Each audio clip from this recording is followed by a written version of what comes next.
由于两人都是公众人物，也经常进出电视台的化妆间，老是会被问你怎么没带老婆去吃饭，并私下议论他们的关系，让他不知道该怎么回答。提到，虽然现在妻子同住屋檐下，但两人完全零互动，连妻子和孩子出国都不知道。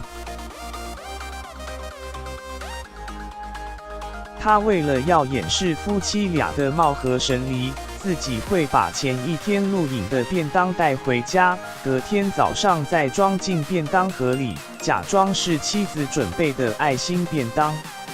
这样的日子一久，自曝罹患的忧郁症，一度还有轻生的念头。他还表示夫妻俩关系不好，连带也影响了他和孩子的互动，说虽然他们同住一个屋檐下，但自己不能跟孩子单独相处，就连带孩子出门还得经过妻子同意。谢振武一听立刻制止，现场的刘维廷律师也补充，无论是老公或老婆犯错，做错的哪一方是不能诉请离婚的。